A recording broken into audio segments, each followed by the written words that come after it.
Thank you, Michael. So we are going to go ahead and get started this morning, and this morning we'll be talking about the impact of trauma on child development, considerations for infant and early childhood mental health.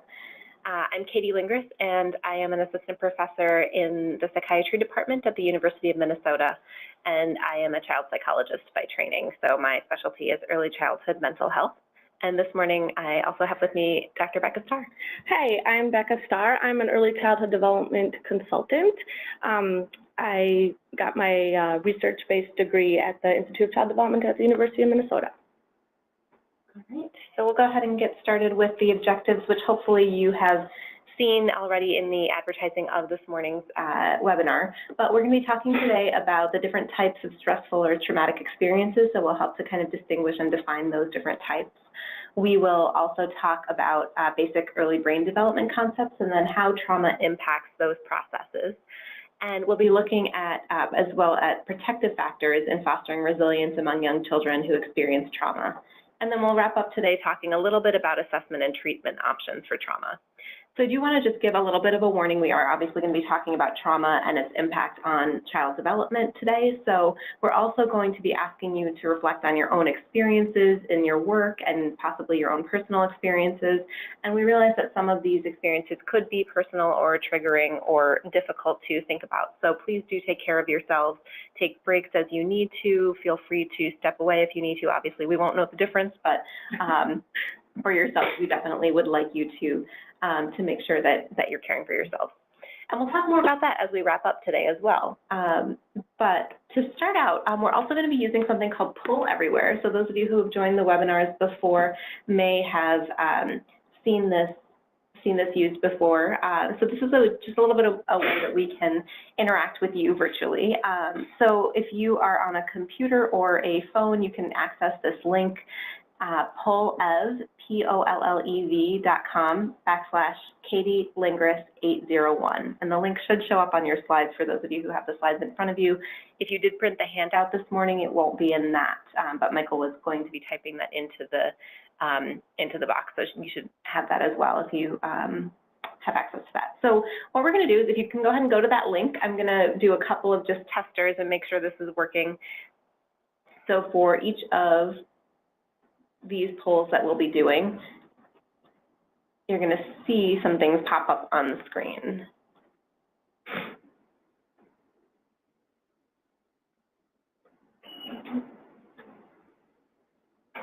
Sorry, 1 second. Okay, so the first little tester here should see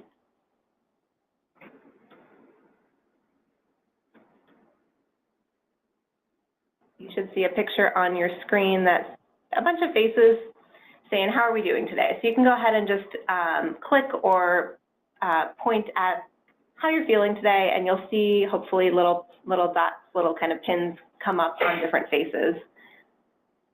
So get a sense of how people are feeling this morning. Hopefully we're all pretty excited about the 75-degree weather. All right, some kind of in the middle. Look happy. Yeah, got a generally good, happy group. 9 a.m. All right. So we'll be using this today for lots of different interactive kinds of things. You can see that on yours too, right? Yes. Okay, great. All right. So the next thing we want to do is just get a sense of where everyone is coming from. So now you should see a map of Minnesota, and this is a nice little test of how well we know our counties. So it looks like we've got some folks from Ramsey and Hennepin, Dakota, McLeod, Brown, southern Minnesota, got some northern, kind of North Shore area as well. Fantastic. All right, so we've got a group from kind of all over the place this morning, and thank you so much for joining us. All right, got a couple more coming in here. And our last little poll everywhere, and this is again just for our information, we're going to ask you to put in a word that describes your profession or your professional background. So you'll see that in just a second here.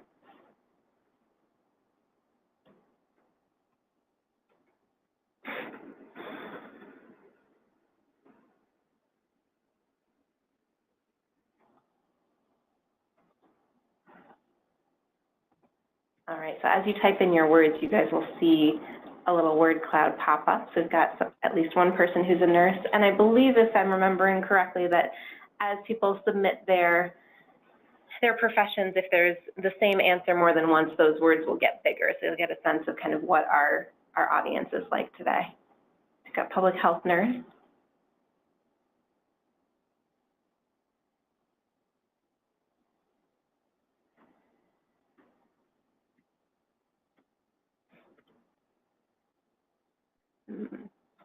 Only public health nurses. I'm guessing that might be a technical glitch.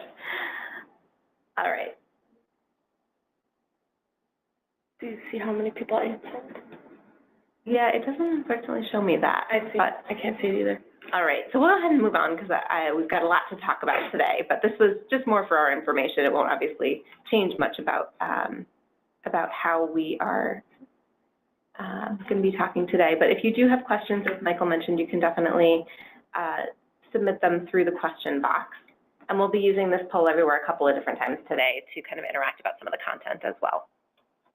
All right, so I'd like to start out with just kind of a background for the context of development that we're talking about. And so those of you, again, who've joined before or have taken any courses in child development may recognize this graphic. This is a picture of Bronfenbrenner's ecological model. And basically the idea here is that the child's kind of sitting right in the middle there and surrounded by systems that impact the child at different levels. So we have kind of individual microsystems, things within the child, things that they are immediately interacting with in terms of their immediate family, childcare, neighborhood, and then the interactions between all of those sort of second level people and contexts. And then as we go out further, we think about community and we think about workplaces of parents, friends and neighbors, things like that.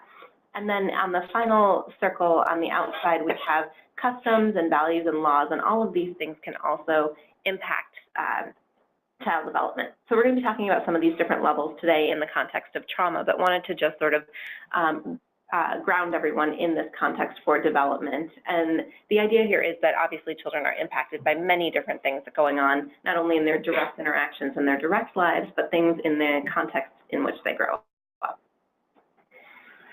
We also have a really important context to think about with regard to culture. And so we want to be thinking as we go through today about the different variations across cultures, but also knowing that there's a lot of variation within cultural contexts. And so how a parent or a family influences and understands child development is really a factor of any different kind of combined identities. So for example, male or female and straight or LGBTQ and white or non-white, things like that. So any number of different identities can be at play at any different point. And all of those identities are going to impact not only families' understanding of child development, but our own views and our own experiences about that affect how we as providers understand and influences the families that we work with. So things like expectations about child development, interactions with the families, all of those things are largely influenced by our own experience and things that we have been exposed to and experienced over our lives.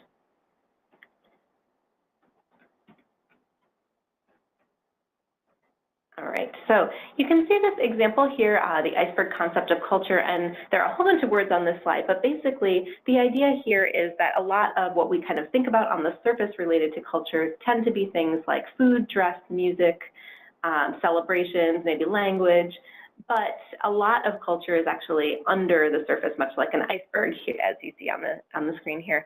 And so the things that are under the surface are also often the things that really impact our understanding of child development and family interactions.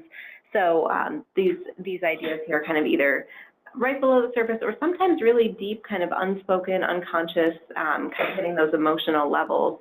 And so we want to be thinking about these concepts as we are talking also about trauma and child development in terms of how any of these factors could potentially impact our understanding of trauma and child development. So this is going to be another poll everywhere. So what I'd like you guys to do is we'll go back in here and have you just pin a quick pin where you think your car, when you're driving, where are your blind spots? Where do you want to look when you're changing lanes or going into reverse? Yeah, so this is a nice little SUV example, which we know sometimes has more blind spots. So we've got some on the back passenger side. Yep, I know my spot is right around that back window, some around the bumper, on the other side of the car as well. So we all kind of know where our blind spots in the car are. When we go to back up or we change lanes, we know that even if it's a new car that we haven't driven before, there's probably going to be a blind spot. And so we, by habit, hopefully, those of us who drive regularly, will turn our heads, look to those blind spots to make sure that we're clear before changing lanes or reversing. And so the idea here is that even though we are not manufacturing the cars, we are not the ones that created the blind spots. We know that in the cars that we're driving, there may be blind spots. And so it's our responsibility to make sure that we know where those are and check for those. So the idea here also is that we're not trying to necessarily solve all those blind spots, right? And the cars are the way they are. We're not going to be able to rebuild a car in the moment that we step into it. So we're not going to solve all those blind spots, but we need to know to look for them. And the same can be true when we think about the context of culture and knowing kind of where our blind spots are. So again, those experiences that we've had ourselves as children, as adults, as friends, family members, may shape the way that we look at things, and they can certainly shape our perceptions and our biases, and so we want to be taking that into account as well. And I like to kind of put those things up front because I want everyone to be thinking about that as we go through a lot of the content today.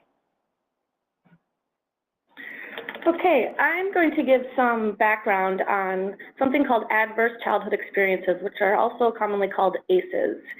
And ACEs are negative or potentially traumatizing events that occur during childhood. So you can see some examples on the screen there. You know what, I need to make my screen a little bit smaller. I don't know why it keeps going back. Okay. So things like physical, emotional, or sexual abuse, physical or emotional neglect, and different kinds of household dysfunction. So if a parent has a mental illness or a relative has been incarcerated, maybe there's domestic violence with the mother being treated violently that the child witnesses, substance abuse, divorce or separation, these can all be potentially negative experiences for children from their perspective that could have some negative outcomes that we're going to discuss. So these ACEs have the potential to influence behavior and health outcomes. And there's a little pyramid in the lower right corner of this screen.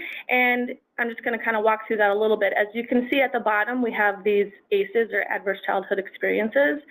And we can kind of work up the pyramid. We see that ACEs can affect neurodevelopment, which can in turn impact social, emotional, and cognitive processes in children.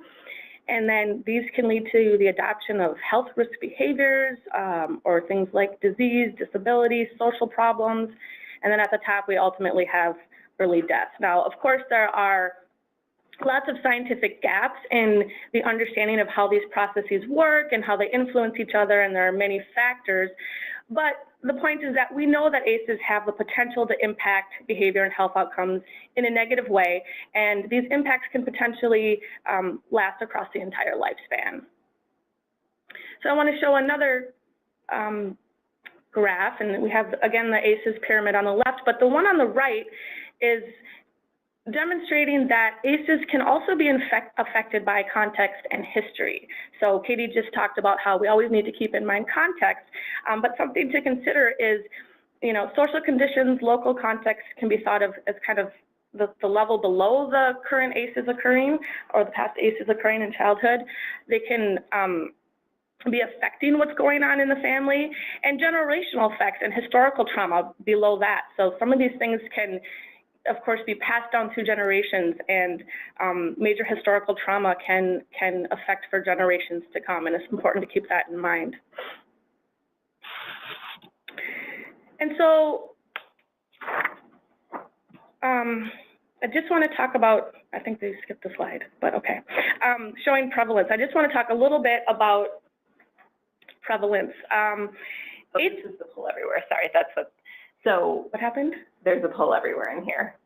So this is the actual ACEs measure. Yeah, okay. And so what we're going to ask you guys to do, just so you know, is this is what we mean when we say ACEs. We ask people to answer these questions. So we're going to ask you guys to take a minute and just look at there are 10 items here that are different factors or different things that people may have experienced before you were 18. And what we'd like to do is ask you to share the number. So what you'll do is you'll look at these and count up the number that you would answer yes to, and then we'll ask you to share that number. So when you do share the number in the poll, I'll activate that in a moment. It won't show up as anything associated with your name. It'll just give us a sense of kind of what different experiences people have had. And so yeah, so I'm going to go ahead and read through them.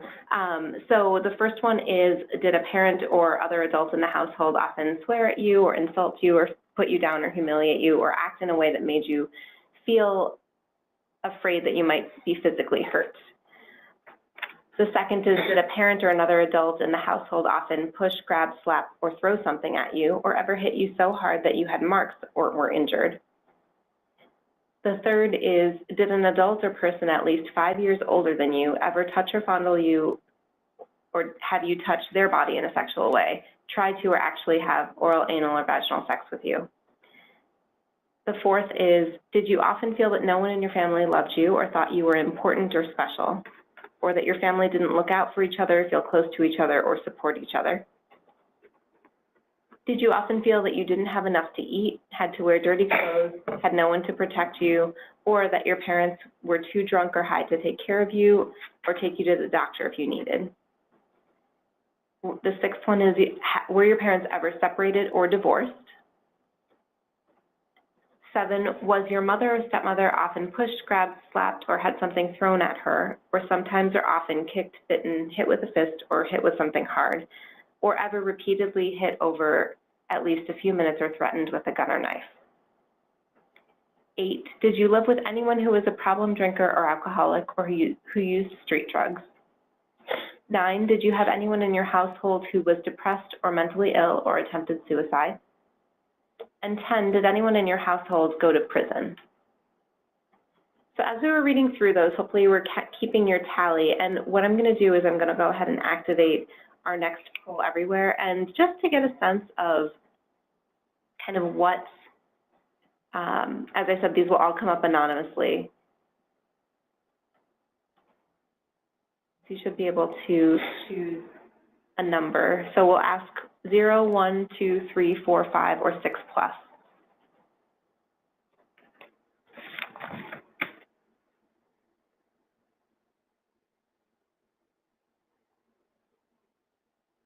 And you'll see as the numbers are coming up here, the bars will kind of shift as people enter their responses here.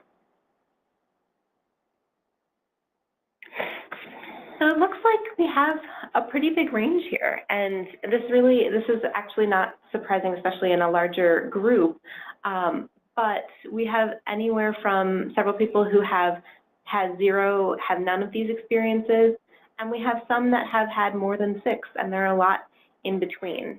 And so what we want to do, obviously we're all spread out in different places, but we'd encourage you to really think about what that experience was like for you and how that might impact your work. So we've asked, obviously, a lot of kind of personal questions. Certainly, we don't know individually who you are, but hopefully you all have supervisors and have people that you can talk with in terms of getting that support to think about when those experiences may impact your work. And the other thing to think about is a lot of, and Becca will talk in a moment about this, but the idea that ACEs are really common. So a lot of people have experienced at least one of these events that we talk about here.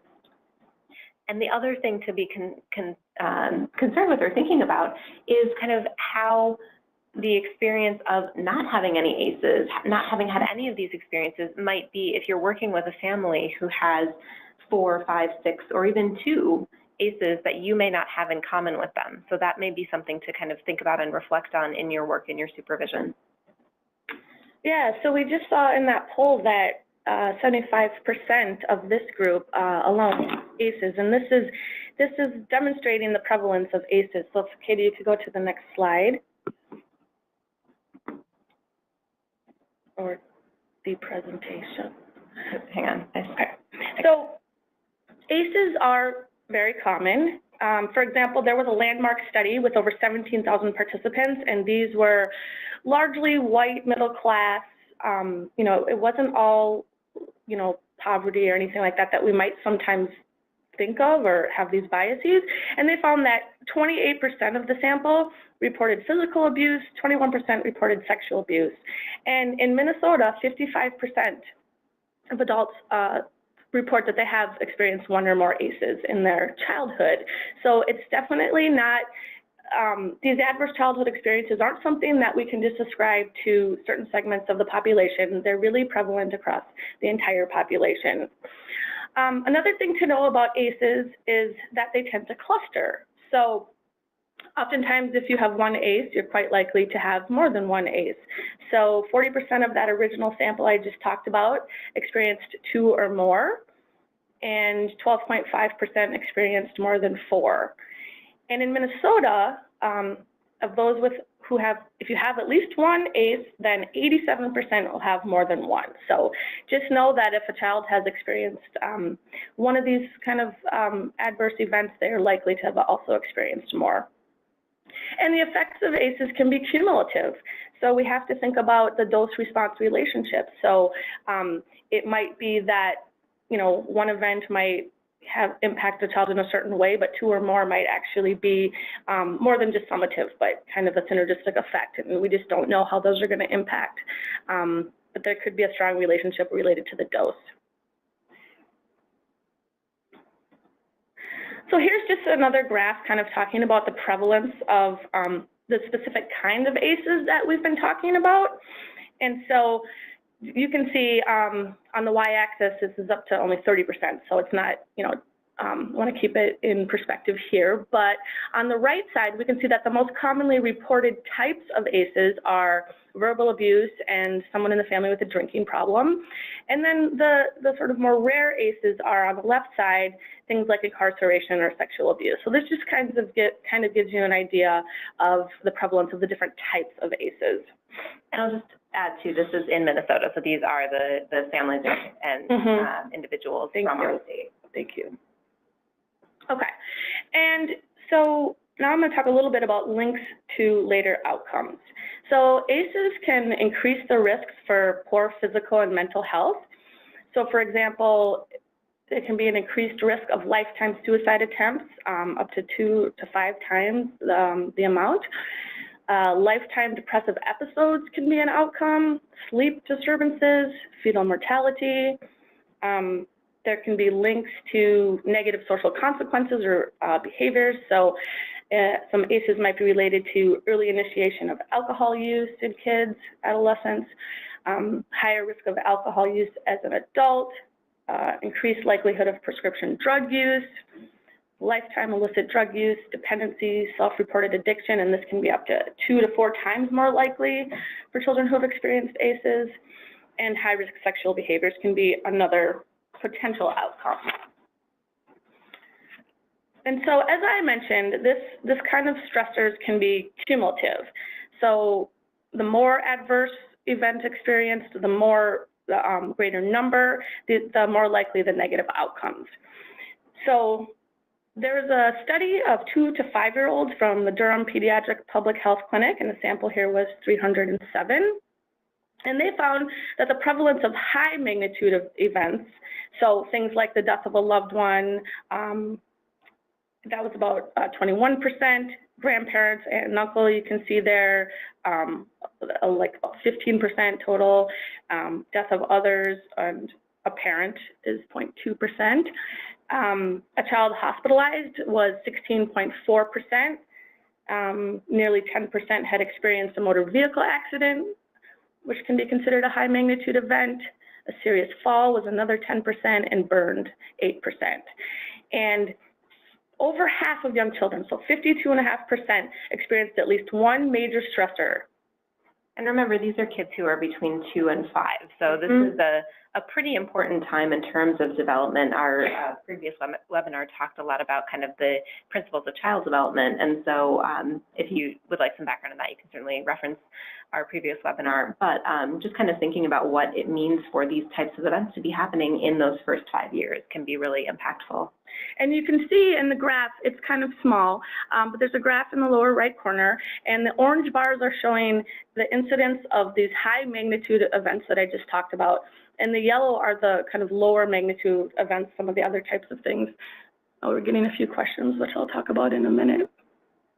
Oh, so somebody's asking if there's a list of what constitute high magnitude events. And so, yeah, those are what I just read, the death of a loved one, hospitalization can be high magnitude, motor vehicle accidents, and things like that.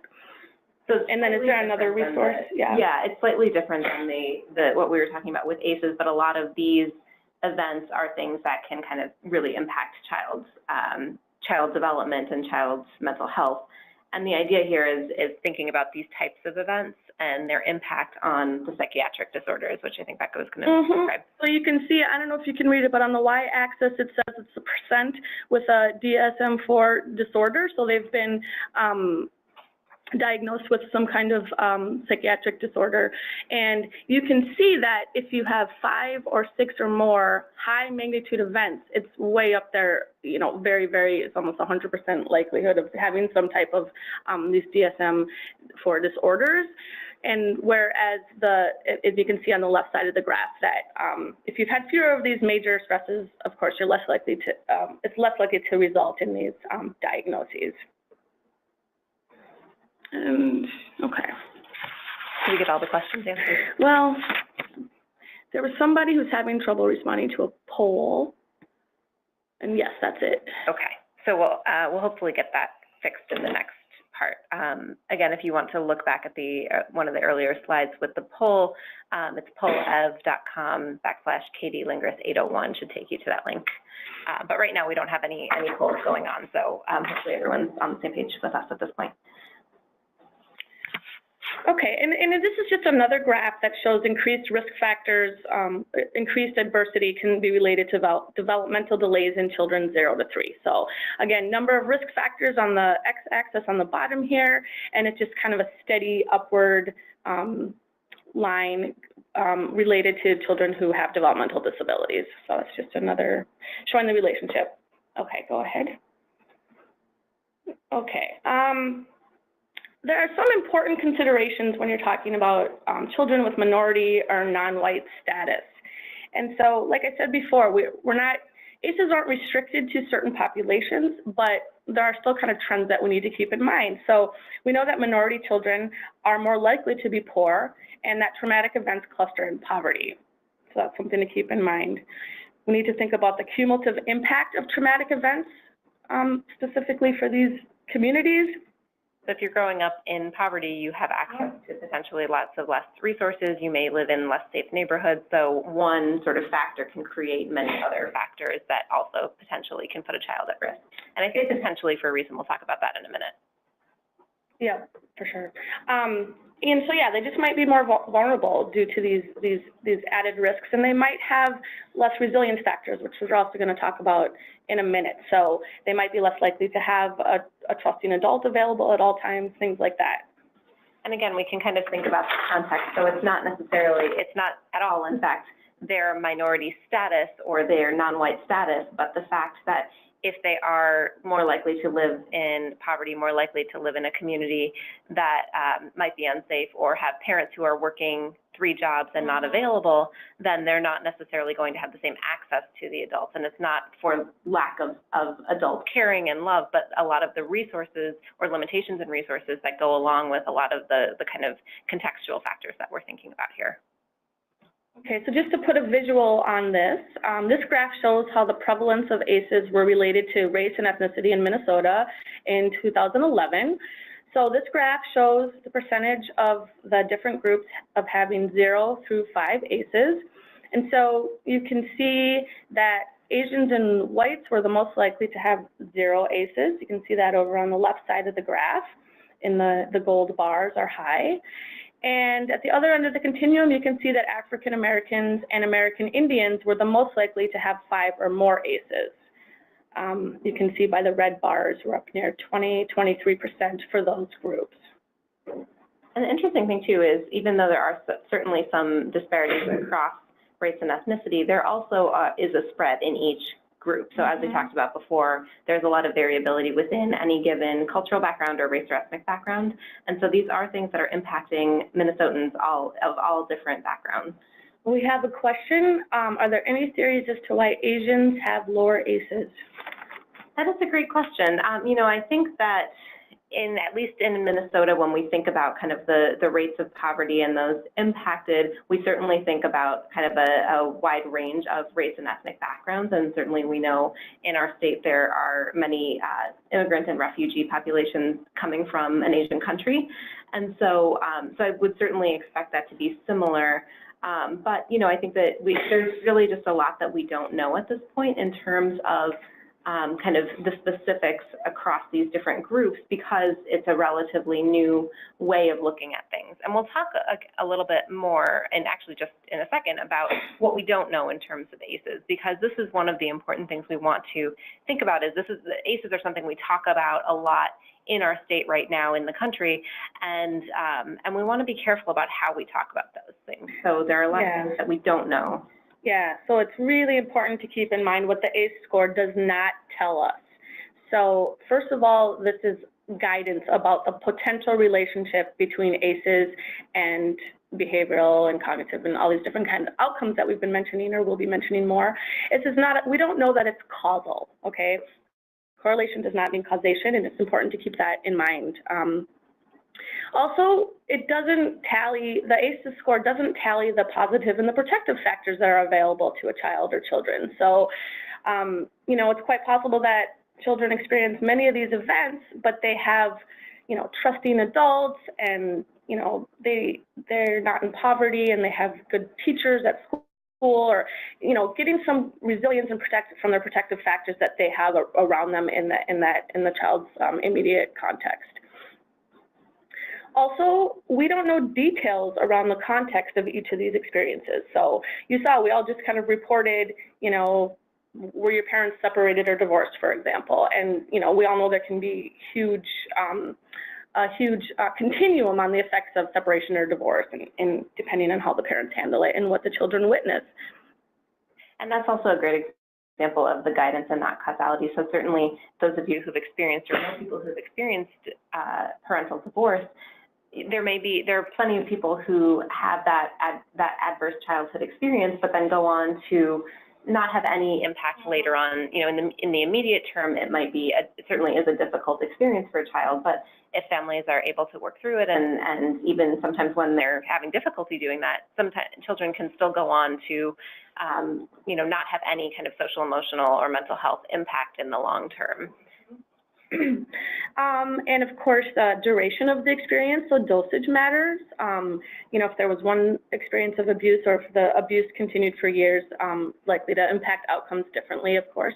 The timing of the experience, so these were all during the ACEs questionnaire, specifically talking about the first 18 years of life. And so, of course, a 5-year-old is going to experience things differently than a 13-year-old, and so on. So the timing and the developmental place of the child is going to affect outcomes. And what other events are occurring at that time? So there is one more question. Any idea how multiracial children would be categorized in these ACEs stats? That is a fabulous question. I don't know how that data was collected at the time. I certainly would think that since this was 2011, the next round, or the newer rounds of data collection related to ACEs, especially in Minnesota, would hopefully have an option for multiracial children. But that's a great point, that there may be other children that were not captured in that previous slide that don't fall into any one of those categories cleanly. Okay. Go to the next slide, please. So we mentioned resiliency a little bit. So many things can act as protective factors that might mitigate the effects of ACEs. And these protective factors can take place both at the family or the community level and at the child level. So I'm just going to read some examples that are here on the slide. So at the family and community level, availability of a primary caretaker, ties to extended family and supportive adults. So lots of times, even if the parent or parents are not as available as they might want to be, if the child has other trusted adults in their immediate environment, that can act as a protective factor.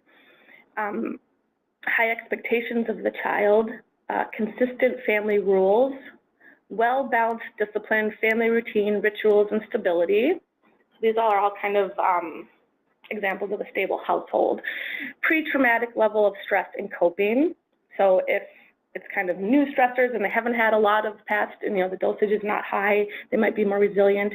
And we know that kids do have just kind of a range of their emotional regulation. So if kids who are kind of more easygoing, or family's kind of level of ability to cope with stress may vary, and that can also impact or act as a resilience factor when families have a lot of kind of strengths and supports in terms of their own coping skills.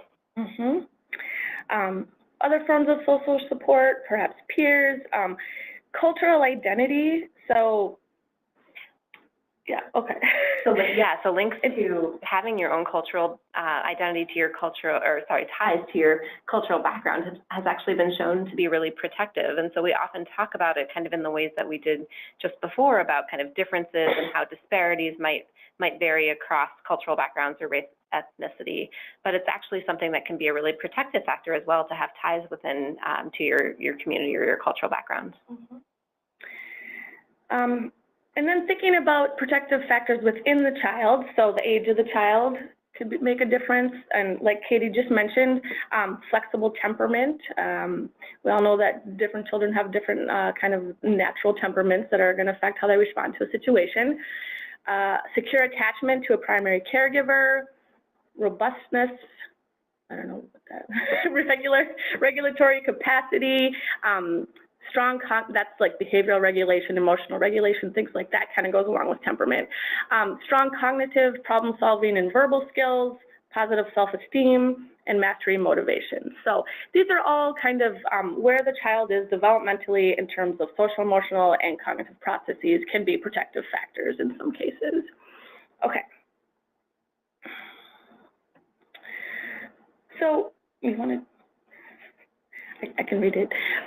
So just consideration of our own perspectives, views, and experiences. So we've, been talking about context and our own experiences, and so just kind of things to think about. I don't know if you actually want them to answer this, or if we're just going to kind of throw it out there. More for your own kind of reflection. We're not going to do a poll everywhere on this point. Okay. But to be thinking really about, we've talked about kind of the different experiences or lack of experiences with adversity, but then we didn't do a poll everywhere here to think about kind of your protective factors.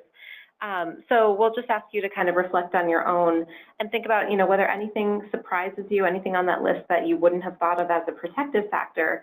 And again, if we asked you to kind of count up those protective factors, how many of those do you think would apply to you? And like I said, we're not going to ask you to submit numbers on this, but to, again, kind of think similarly about these protective factors in terms of whether you had none or you had 20 of them or 10 or 5, and what that might mean in terms of working with families who might have a different experience or might have fewer protective factors, or if you're someone who didn't have many protective factors, what that might be like to work with a family where you're noticing that there are a lot of protective factors that could certainly bring up some challenges in terms of your own emotional experience.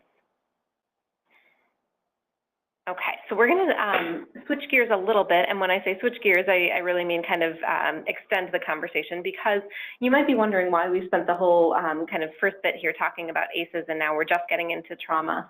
And the reason that we kind of put both of these ideas into this same presentation is that we think it's really important to think about both in context, because there is a lot of conversation going on right now with regard to ACEs, and often what I hear is sort of ACEs and trauma kind of being used interchangeably. So as Becca talked about, there's a lot that the ACEs score doesn't tell us, and the fact that a child has experienced an adverse childhood experience, an ACE, or a parent has experienced an ACE, doesn't necessarily mean they've also experienced trauma or been traumatized. And so we're going to talk a little bit more about what we mean specifically by trauma, what it looks like, and then post-traumatic stress or childhood traumatic stress, what that looks like as well. So the idea here is again, just because you are in situations where you're experiencing adverse events doesn't kind of dictate the outcome automatically, and there's a lot of variability there in terms of what kinds of outcomes we see.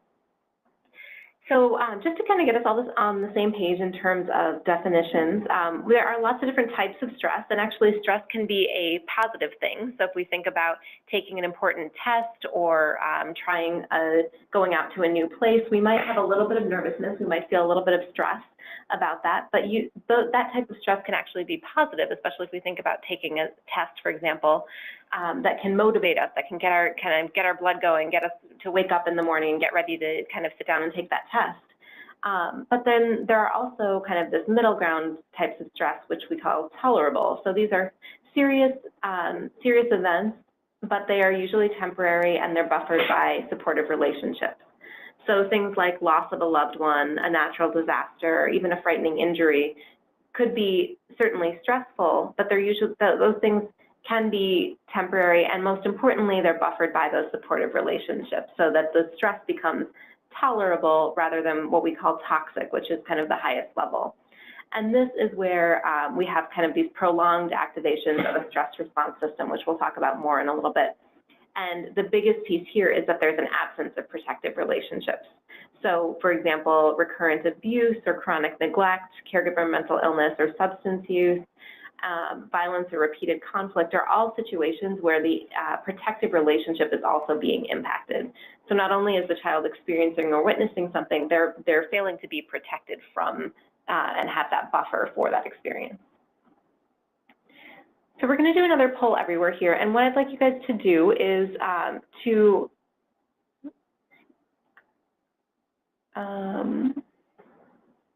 it went away.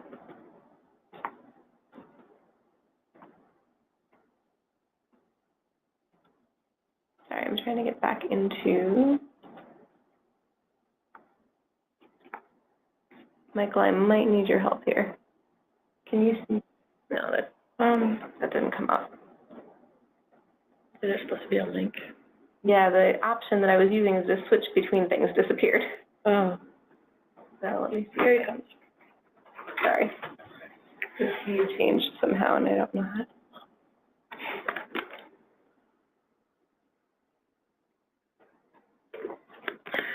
So while we're getting our technical glitches worked out here, be thinking for a moment about a word or two that makes you think of what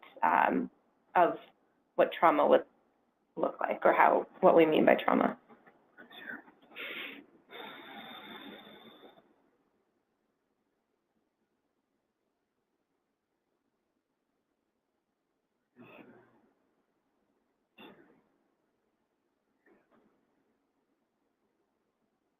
Thank you. What happened to it? All right, there we go. So I'll activate this in just a second here. My little controller seemed to disappear, which is not super helpful for navigating. All right, so we'll go ahead and look at this next one. And again, this is going to be one of those word clouds. So it should be active. And just one or two words to describe what you think trauma looks like. So a child who's experienced trauma, what does that look like? Significant, yeah, absolutely. It might be withdrawn. You'll see some words popping up on the screen here. Devastating, scared, harmful. Emotional, more withdrawn, yep, harmful. Cool. Pain, absolutely. Emotional. Uncertainty, yeah, it can absolutely be a lot of uncertainty, not sure what's going on, not sure what's going to happen next. Scared. Alone, I saw. Defensive, yeah, absolutely. Untrusting, yeah, and we're going to talk a lot about that too in terms of how trauma can impact relationships in a little bit. Isolating.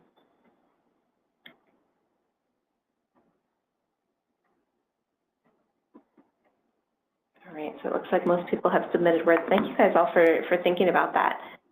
A couple more coming in here.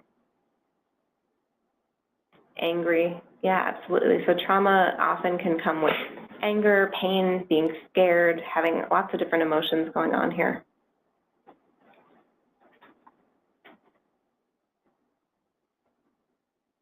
Okay, so we're going to go ahead and switch back to the PowerPoint. And so when we think about, we'll define kind of trauma, what we actually mean by trauma in a second, but just to give you an idea of what trauma can look like in young kids in terms of symptoms that we may not automatically think about trauma.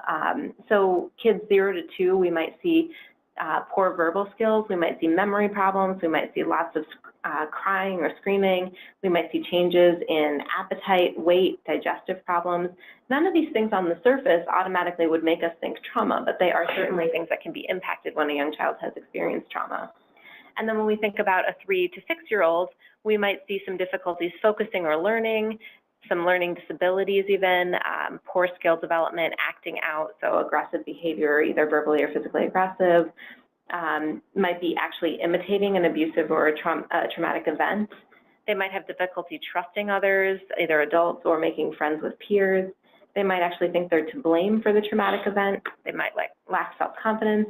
They might be experiencing stomach aches or headaches or other sort of somatic or bodily kind of physical symptoms.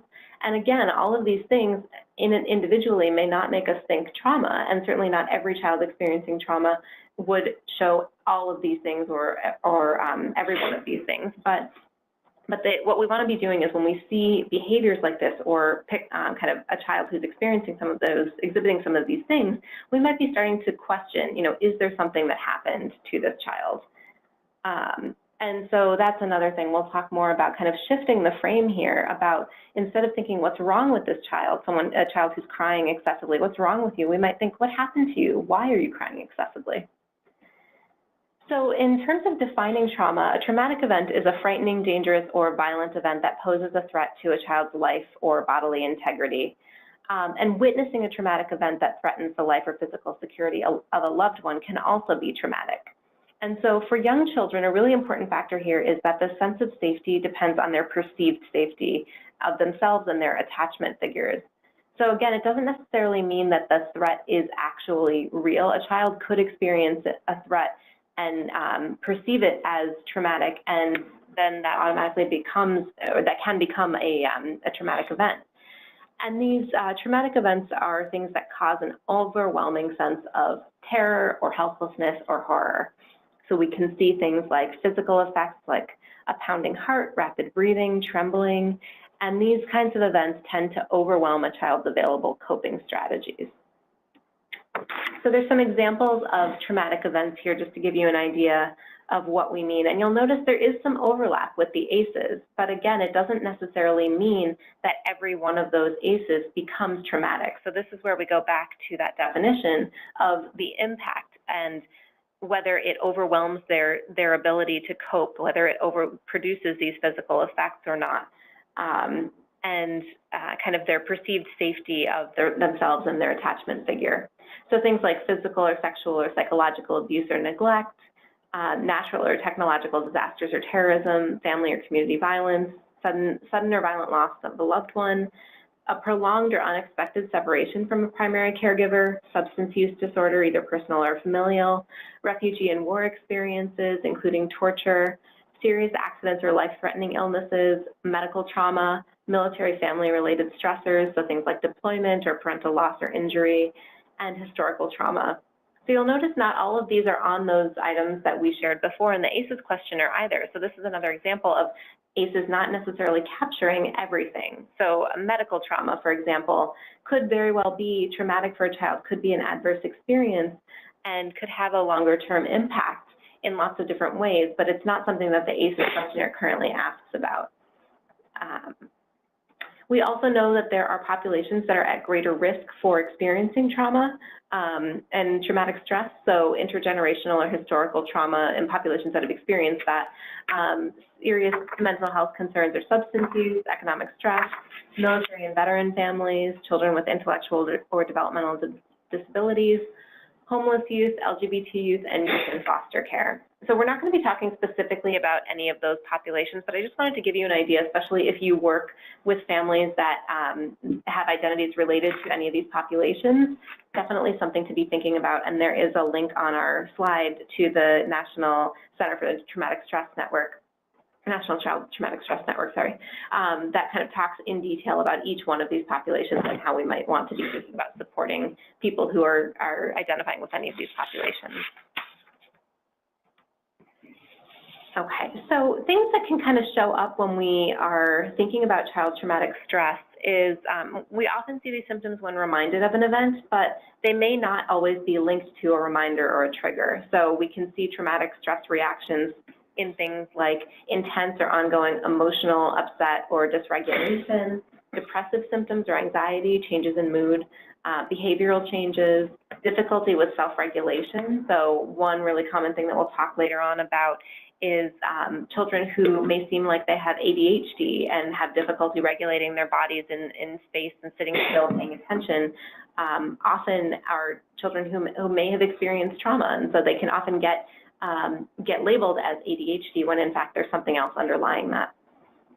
Problems relating to others or forming attachments, regression or loss of previously acquired skills, attention and academic difficulties, nightmares, difficulty sleeping and eating, physical symptoms like aches and pains. So all of these can be kind of symptoms or red flags for trauma. And so when we talk specifically about a diagnosis of post-traumatic stress disorder, we think about an exposure to a trauma over one or more traumas over the course of their lives and the reactions that are persisting and affecting their daily lives. So when we are actually diagnosing a disorder, and we'll talk about this later as well, we're looking at whether these reactions interfere with the child's daily life and ability to function, interact with others, things like that. But we know from this previous list that we just looked at, that trauma can vary in terms of how it manifests from child to child. And it's also going to look really different when we think about young children at different ages, even within the young child ages. So a child who is 1 may show a reaction to trauma or traumatic stress very differently than a 4 or 5-year-old. We do know that there are some both risk and protective factors in terms of developing post-traumatic stress disorder. So kind of in both directions, the severity of the event, if it's more severe, obviously that puts the child at more risk for developing PTSD. If it's involving kind of a separation from a caregiver, that can be an additional risk. But on the flip side, if they have experienced the same event and a protective caregiver is present and able to be that buffer, then that might actually be a protective factor for the child in terms of experiencing or developing PTSD. The proximity to the event, caregiver's reaction or response or belief, so a child who's in a car accident and the parent also is very scared and activated and maybe even injured, might have a really different experience in terms of post-traumatic stress than a child who parent is able to stay calm. The accident is potentially even still the same level of severity, but parent is able to say, it's okay, we're safe, I'm okay, you're okay, and remain calm themselves. That child might not actually go on to develop PTSD because they had that caregiver reaction and response that was protective there. A prior history of trauma, so Becca mentioned this earlier as well. So thinking about children who've experienced other traumatic events are more at risk in the future if they experience a second or third traumatic event for developing PTSD. And then family and community factors. Again, we think about cultural ties and identities as something that can be protective, but also depending on the background and the experience, racism and discrimination can certainly be a risk factor for developing PTSD. So now we're going to talk a little bit more about the impact of trauma in lots of different areas, and we're not going to go in great depth on any of those because we only have a limited amount of time together today. But Becca's going to go ahead and go over some of these areas. Yeah, hit upon some different areas in child development. So, exposure to chronic, prolonged traumatic experiences has the potential to alter children's brains, which, like I said before, can cause longer-term effects in areas such as, of course, brain development and cognitive skills. So this might include things like learning problems, problems with attention, attending to a task for a long period of time, language development, planning, organizing things. It might affect interpersonal relationships, so the attachments that they're able to make, boundaries within a relationship, empathy, social isolation, emotional and behavioral regulation we've mentioned already, things like being able to identify their feelings and to communicate their needs, controlling their impulses, aggression, and they might have disrupted sleep and eating patterns. Educational outcomes. There could be also effects on physical health, somatic symptoms. Katie mentioned some of those. There could be experiences of dissociation, altered states of consciousness, and it could affect their self-concept. So it could end up having low self-esteem, shame, guilt, things like that. You can go to the next page. Just an important caveat that we keep mentioning, but not all children who experience adversity go on to develop difficulties related to learning, memory, and attention. So again, these are all just possible relationships and not sure things. Impact of adversity on brain development may depend on whether, when, and how children experience the deprivation or the threat during the early years, which can result in delayed cognitive development or disintegration of cognitive skills, respectively. So again, this isn't in all cases, but definitely types of things that we should be looking for in terms of trauma and adverse effects.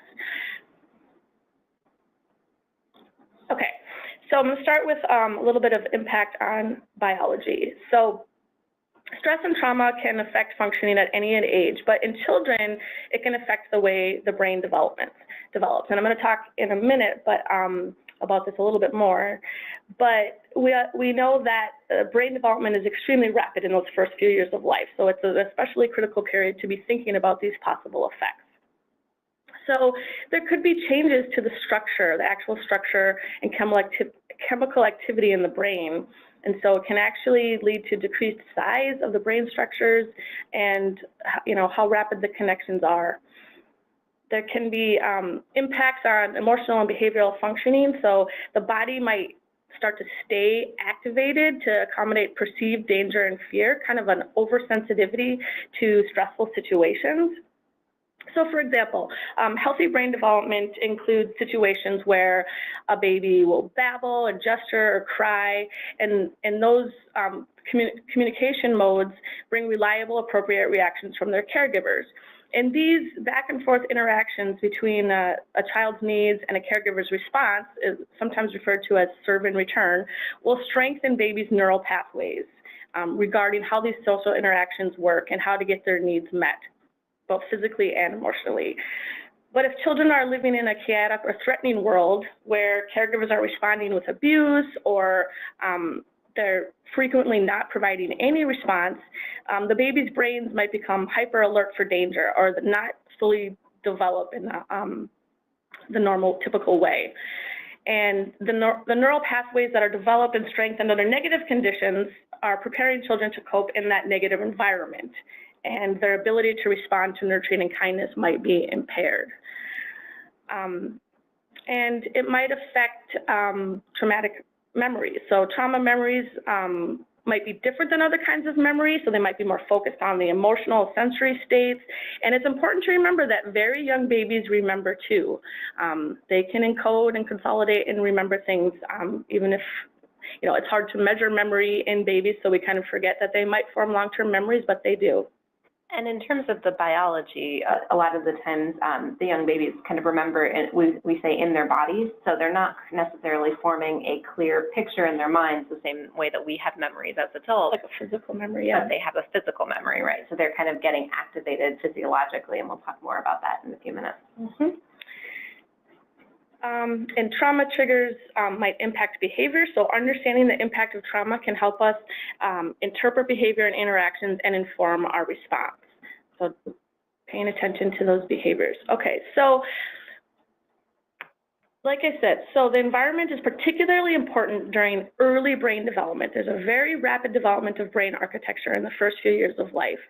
More than 1 million neural connections formed per second in those early years. And this is all based on the kinds of experiences, the senses and the perceptions that are coming into that baby is affecting how that brain is being built. literally.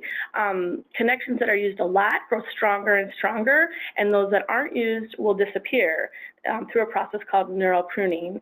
And I just wanted to show a short video here to kind of give a visual of how this very early, rapid brain development occurs.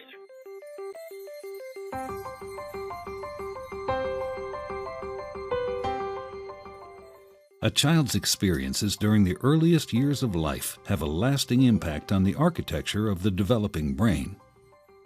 Genes provide the basic blueprint, but experiences shape the process that determines whether a child's brain will provide a strong or weak foundation for all future learning, behavior, and health. During this important period of brain development, billions of brain cells called neurons send electrical signals to communicate with each other. These connections form circuits that become the basic foundation of brain architecture. Circuits and connections proliferate at a rapid pace and are reinforced through repeated use. Our experiences and environment dictate which circuits and connections get more use. Connections that are used more grow stronger and more permanent. Meanwhile, connections that are used less fade away through a normal process called pruning. Well-used circuits create lightning-fast pathways for neural signals to travel across regions of the brain. Simple circuits form first, providing a foundation for more complex circuits to build on later. Through this process, neurons form strong circuits and connections for emotions, motor skills, behavioral control, logic, language, and memory during the early critical period of development. With repeated use, these circuits become more efficient and connect to other areas of the brain more rapidly.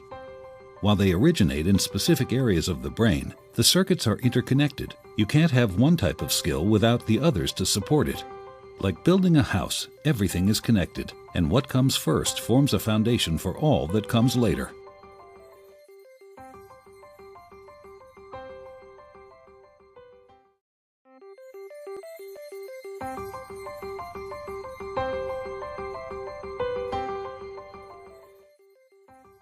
Learning to deal with stress is an important part of healthy development.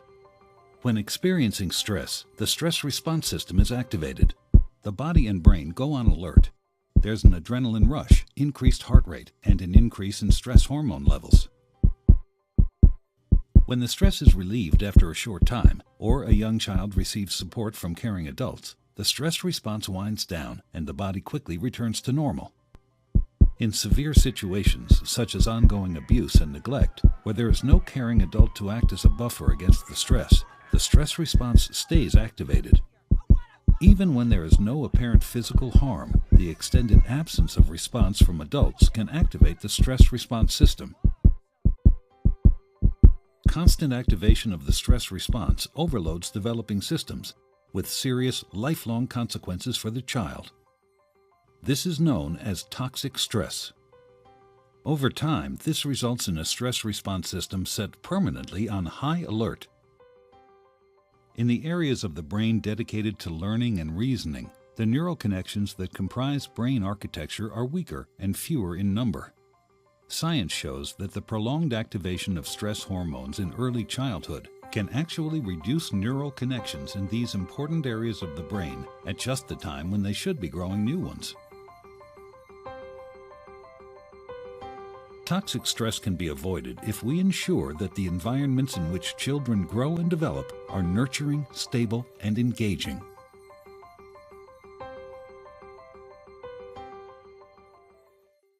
Showing how stress can affect neural development, and we can think of it as the alarm system and how children are reacting to things in their environment.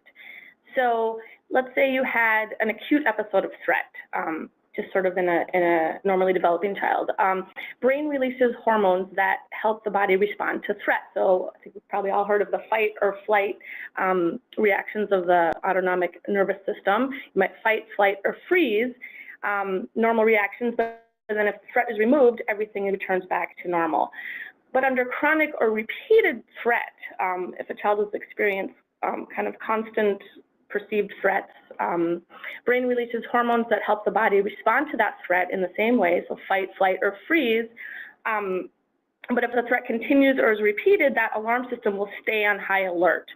And this kind of state of high alert can interfere with brain development, because those pathways are the ones that are going to be strengthened and used a lot, and they kind of keep you on high alert rather than going back to the previous state before the threat, which would then allow other pathways to be more developed. And that first example is actually really adaptive, so we want our bodies to react in those ways when we have a threat. So this goes back to our evolutionary development in terms of, you know, if there was a tiger that jumped out of the woods, we would want to be on high alert. We'd want to make sure to run away or to freeze or to hide so that we don't get eaten, right? But then right now, we don't want, but then once the tiger goes away, we want to be able to calm down. So we don't want to be acting in a way as if there's a tiger about to jump out at us for the rest, for, you know, after that situation ends. And again, this is something that that is just our basic physiology that develops out of that necessity. So if we have we have kids kind of reacting at that level, then that's, as Becca said, not going to be adaptive. Yeah, and we can also think about the impact on stress hormones.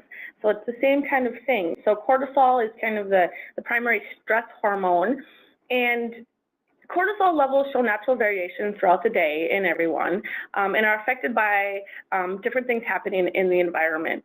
And again, this is adaptive, that cortisol levels vary. Cortisol helps regulate bodily functions when we are stressed and when we're not stressed, and these variations help us just kind of our daily body regulations. But maltreatment associated with cortisol levels that are either too high or too low causes bodies to react differently to stressors. So lower cortisol can be associated with learning and socialization, externalizing disorders, vulnerability to autoimmune disorders, and they found that higher cortisol levels can, again, harm those cognitive processes, decrease the immune and inflammatory responses, and increase risk for mood and anxiety disorders. So it's kind of the same idea that Katie was just talking about with the tiger. You also don't want your stress hormones to be sort of at an elevated level, quick to respond for long periods of time either. And so just for a little more context on brain development, different regions of the brain are primarily responsible for different levels of functioning. So I just kind of wanted to walk through this figure here. And so we see at the kind of the higher levels of mental reasoning are in the cortex, which includes things like abstract thought, concrete thought, problem solving, all those kinds of things. And then there's kind of a slightly lower limbic section of the brain where things like attachment, emotional reactivity, sexual behavior, motor regulation occur. And then the lower parts of the brain, or the more primitive brain, are the midbrain and the brain stem, and these are for more controlling bodily functions like appetite, sleep, heart rate, body temperature, and things like that. And so stress can affect these different brain regions. Excuse me, this high level of stress that we've been talking about can deactivate those higher levels, the problem-solving part of the brain, and activate the parts of the brain, which were the kind of lower midbrain and brainstem, that activate those automatic behaviors. And so this can look like the fight or flight reaction. So fight can be dysregulated, aggressive efforts to manage the stressor that's going on. So fight that tiger, which is probably not the best response to that. Flight is withdrawing, this instinct to withdraw from the situation. Freeze is to dissociate from that situation, and tend or befriend, so to become clingy or caretaking behaviors. And so you can see there's a picture of the brain that's kind of showing these different parts that I just talked about. So the purple is like the prefrontal cortex with the higher level reasoning going on. And then you can see down in the brainstem part that comes out of the brain, of the amygdala and things like that, that's where those more basic automatic processes that tend to take over in a highly stressful situation, which includes emotional responses as well. we're going to give you just a mini crash course on some brain structure, and we're going to talk a little bit about kind of these specific areas of the brain that are impacted. It's obviously, we don't need you to memorize every part of the brain here, but we'll be connecting some of this as we talk in a minute about the behavioral and emotional and sort of social impacts. And we'll kind of draw back to some of these areas in terms of the mechanisms for how those are impacted. So some studies have shown reduced functioning of the prefrontal cortex. And again, this is the area related to behavior inhibition, lots of cognition like working memory and executive functioning, planning, organizing skills, emotional regulation, social regulation. So this is kind of the higher level reasoning that children and adults use to control their behaviors and their emotions and problem solve and think about higher level cognitive things. It can affect the amygdala. Amygdala? No, there's a G in there. It might not change the size, but it can become overreactive. And the amygdala is a very primal emotional response. So it will identify threats and triggers those emotional responses. And brain connectivity is, of course, important for integrating complex information. And it's possible that these adverse effects or traumatic experiences could affect the way that the brain is connecting and working all together with these different regions.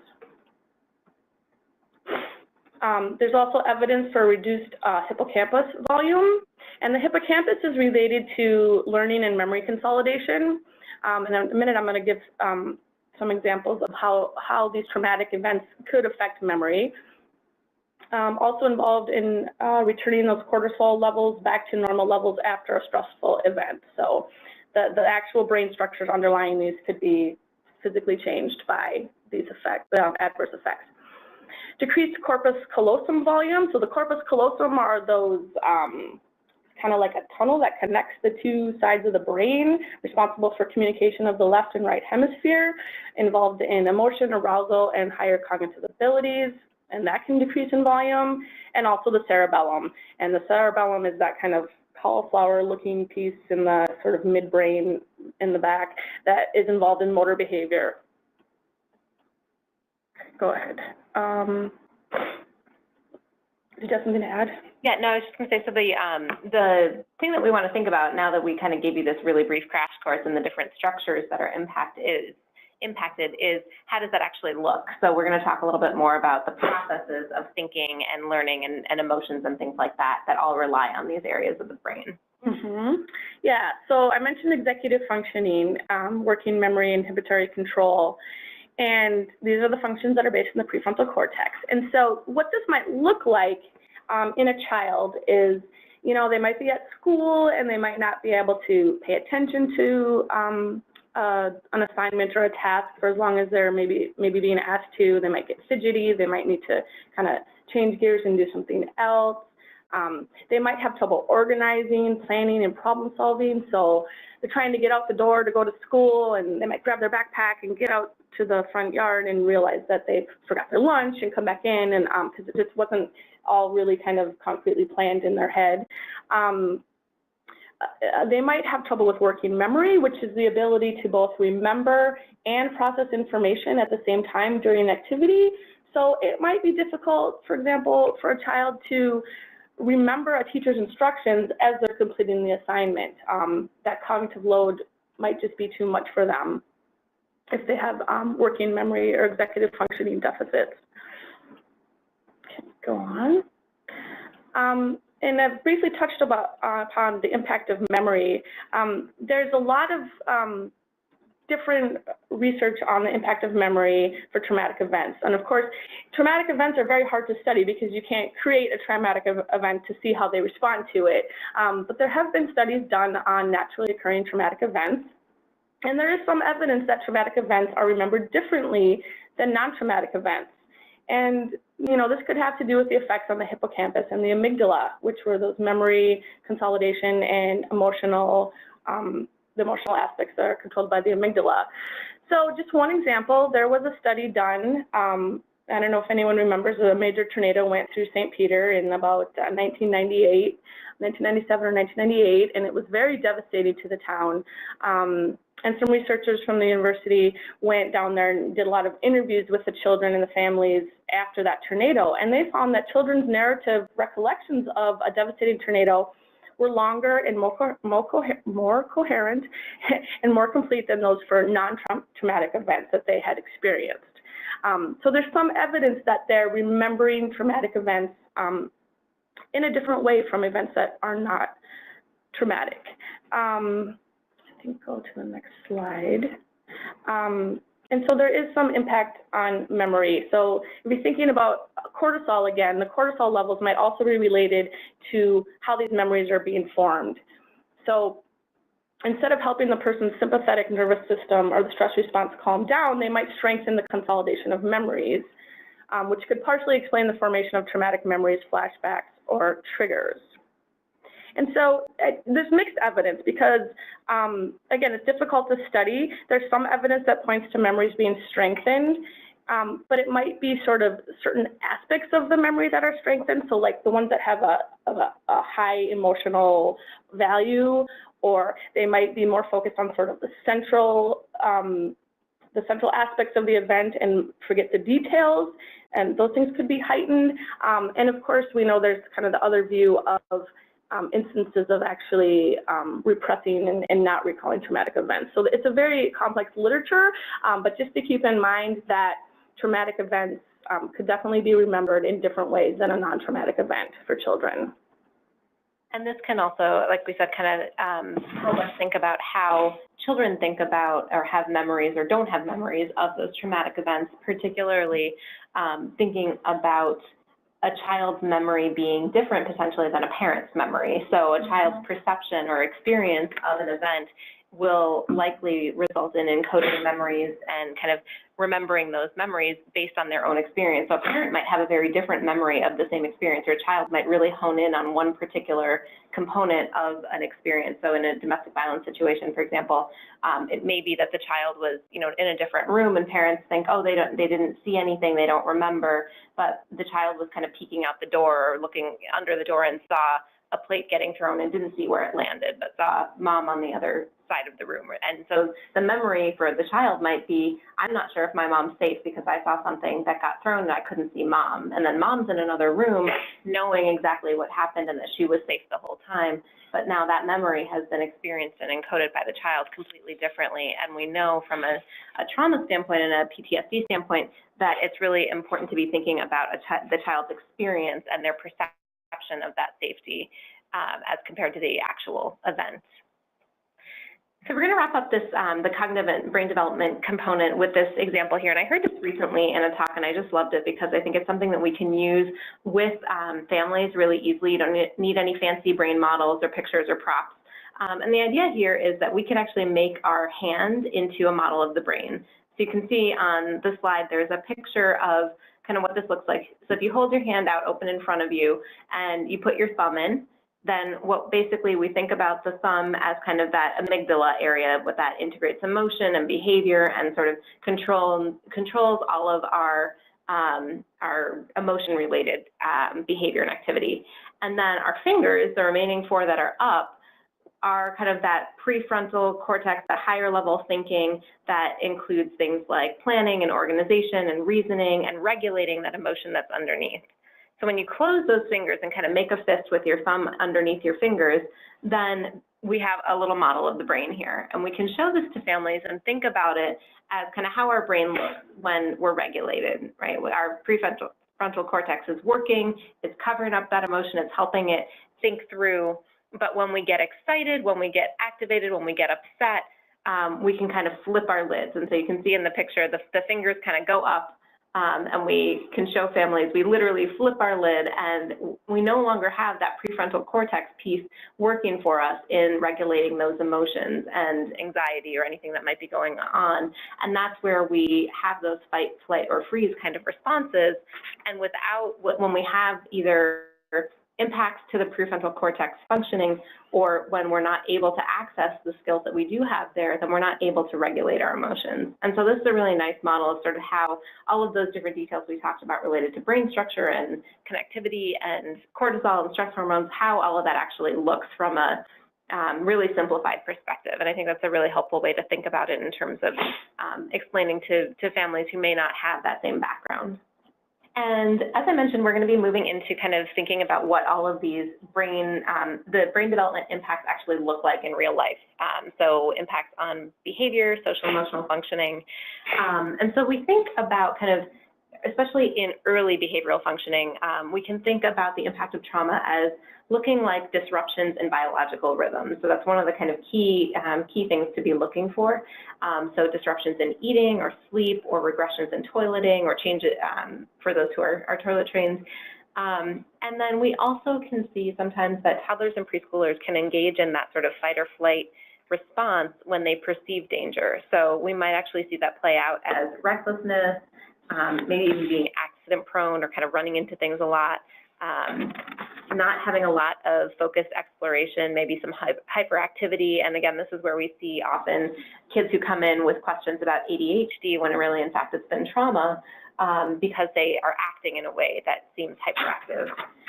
And we can also see kids who seem kind of precocious and seem like they can take care of themselves and seem sort of grown, like they are little adults.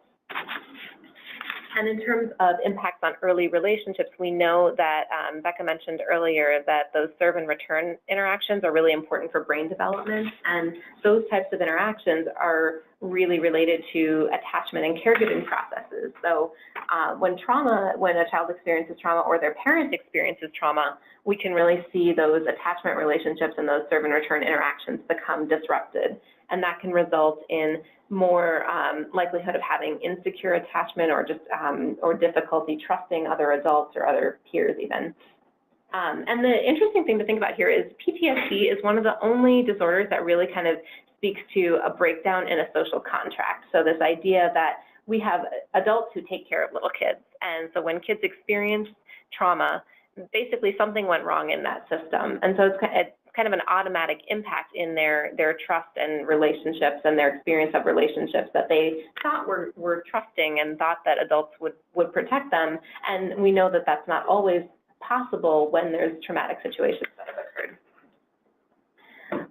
So we talked before about that stress response system and kind of having our stress response activated and continuing to stay activated when there is trauma, and particularly when there is post-traumatic stress. And so we can see that again in kids thinking about that hyperarousal. And so what this looks like can be a persistent response of fear, even if there isn't actually a threat. Thinking that there's a threat, thinking that I'm not safe or that something's dangerous. We might also see some increased sensitivity to cues, nonverbal cues, or misinterpretation of those cues. So things like making eye contact could be perceived as threatening, or a child might not want to make eye contact because in their experience they had that had been associated with threats. Touching someone a child on the arm might trigger their response. They might startle easily because other times that hyperarousal kind of was related to a stressful experience. And they may be less likely to be able to recognize their own emotional state. And we'll talk about that more in a second. But all of these things can also relate and create sort of complicated social interactions. So we might see young children being really sensitive to loss or having fears of abandonment. And they might also show some biases in social information processing. So we know that kids who have experienced abusive or traumatic environments are actually over-responsive to emotional stimuli. So they're able to identify angry faces more quickly than kids who have not experienced trauma. So they're kind of primed to detect that threat. And in their experiences, that actually was really adaptive because they had experienced a situation where anger resulted in a lack of safety. And so they became more likely and more able to detect that anger as kind of a safety mechanism, as a defense mechanism for that. But then we also see that kids who've experienced those kinds of abusive and traumatic environments may have difficulty in recognizing others' emotions. So they might be more likely to perceive a face that's actually neutral as angry, or they might see anger when others see fear. So kind of having a little bit of a confusion about what emotions really are being expressed can really impact kids' interactions with adults or with peers. And all of this kind of goes back to what we were talking about before, that amygdala, that little kind of almond-shaped part of the brain that controls emotions, and then the prefrontal cortex that's responsible for processing that social information. So again, with that hand model, we've got our emotion thumb in the middle and the prefrontal cortex fingers covering it, but we've got some disruption in that when we have those biases in processing of social information. We can also see in kids who've experienced trauma some weakened response to positive feedback, and this actually, again, can be related to an area of the brain called the basal ganglia that's related to reward processing. So typically our brain sort of lights up when we're experiencing a reward, and we see kind of brain connectivity reactions related to that reward in pleasurable ways. We like getting positive feedback, but kids who've experienced trauma may not have that same sort of response in their brains. We also might see some lower social competence or empathy, as Becca talked about before. And again, this can tie back to that, those disruptions in processes within the amygdala and those biases in social information process. And we can often see increased symptoms related to anxiety and depression, and some of that might be due to the impact on brain connectivity and kind of the ways that the brain talks to each other and uses those neurotransmitters. And we can see some delays in developmental milestones, so things like language.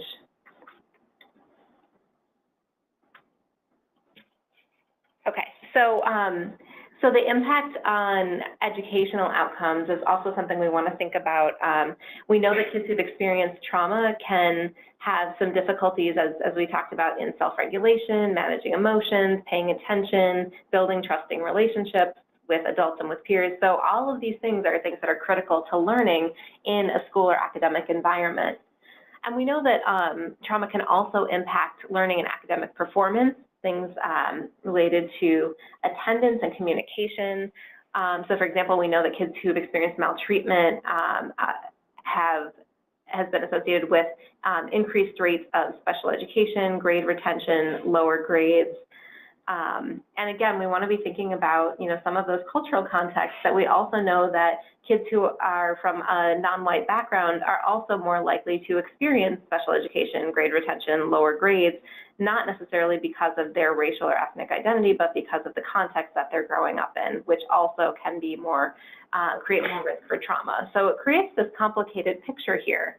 And what we see frequently is that trauma is often overlooked or it's misdiagnosed as ADHD or autism or depression, maybe even anxiety. And so if we aren't treating those underlying, the underlying trauma, with a diagnosis like that, and we'll talk about that in a second, the behaviors aren't actually going to resolve unless the trauma is correctly identified. So we're going to continue to see those learning concerns and those social emotional concerns, the behavioral concerns, if we're not kind of delving in and addressing the trauma. Okay, and so you might have heard this idea of trauma-informed care. And so we wanted to kind of put this slide in here basically to tie it all together, because it's another one of those buzzwords that we might have heard a lot about in the community and in society lately. But the idea here is that trauma-informed basically means that we are implementing an approach that really thinks about, again, not what's wrong with you, but what happened to you when kids act out or disengaged or show some challenging behavior.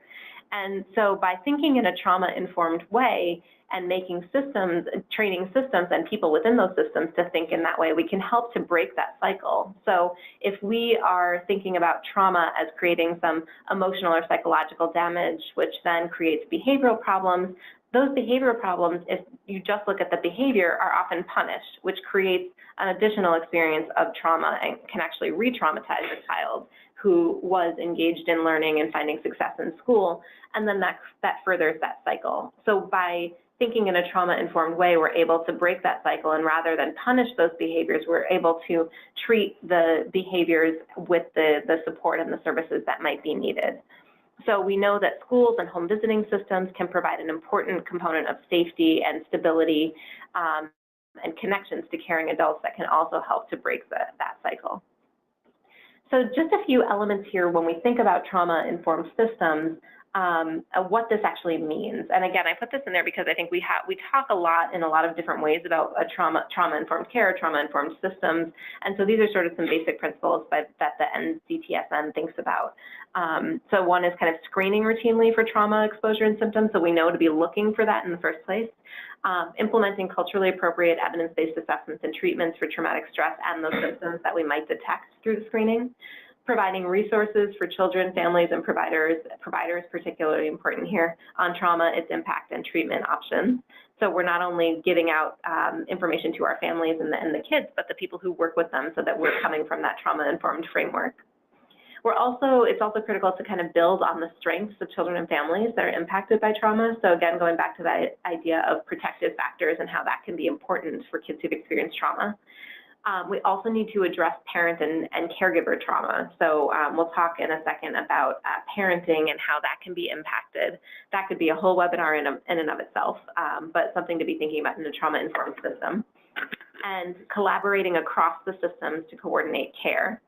And then ultimately as well, supporting the staff who are working with children and families who've experienced trauma in order to minimize secondary traumatic stress and burnout. Excuse me.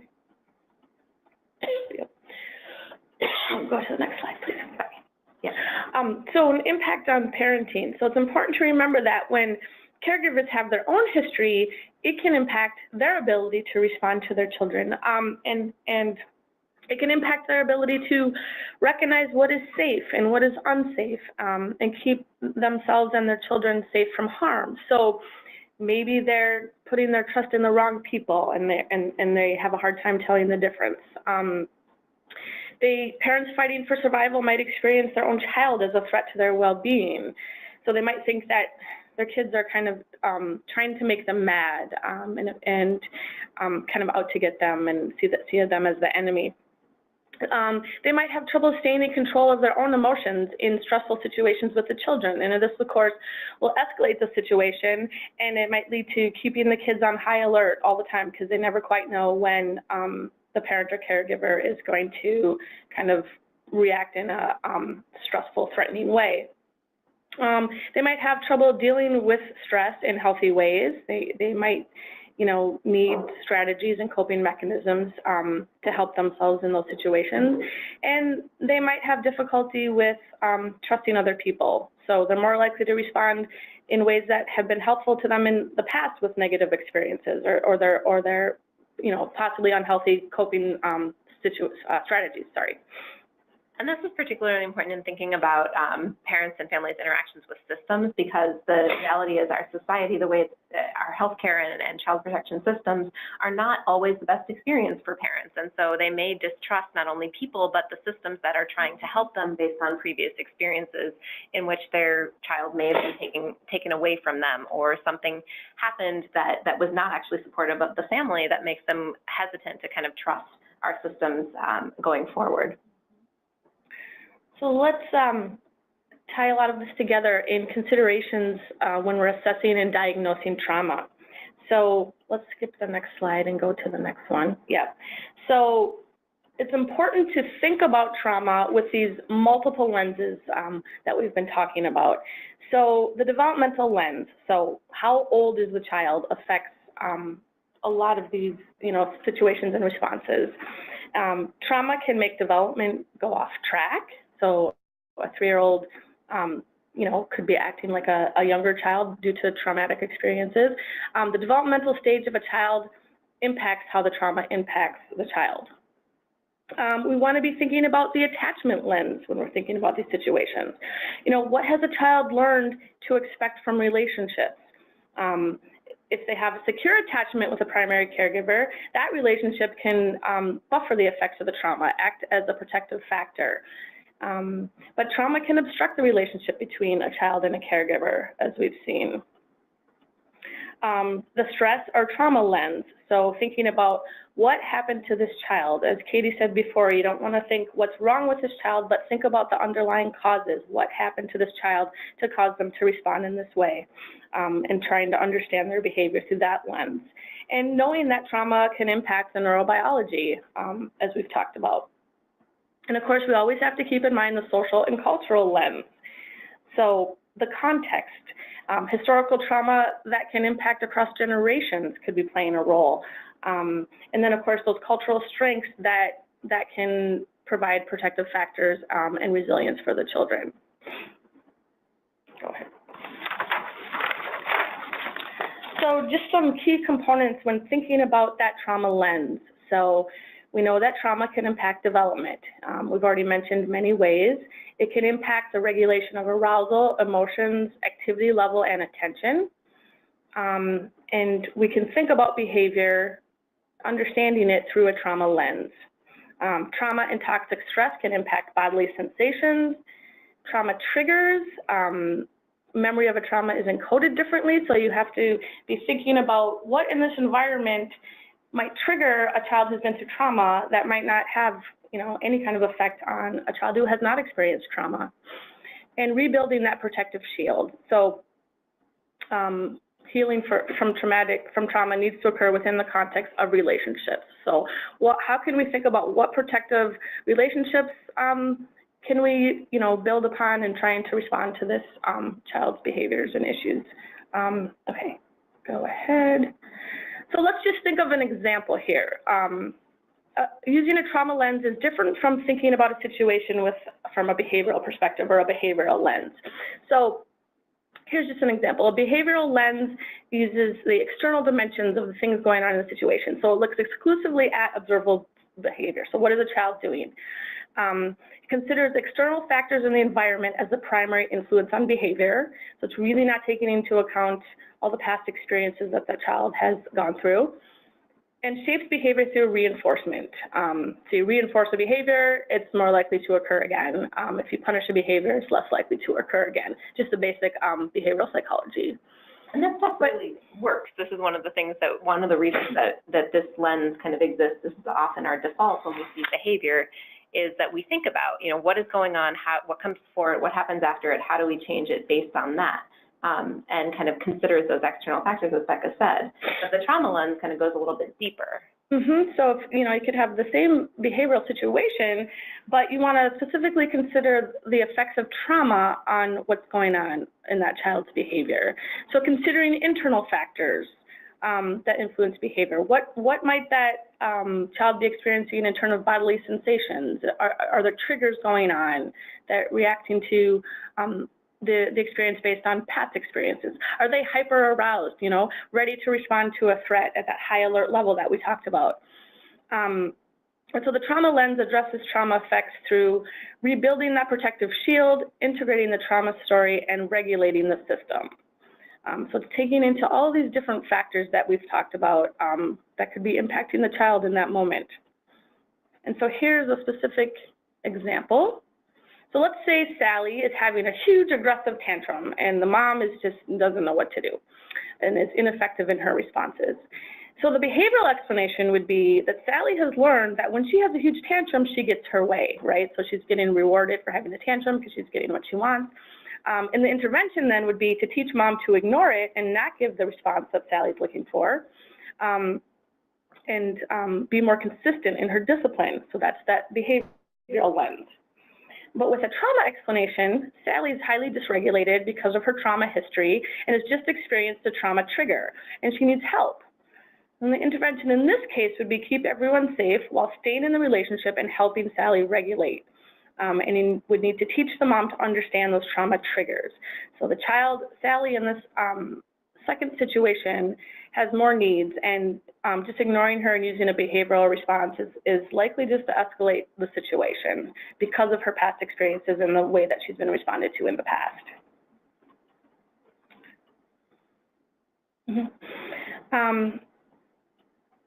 So here, do you want to? Sure.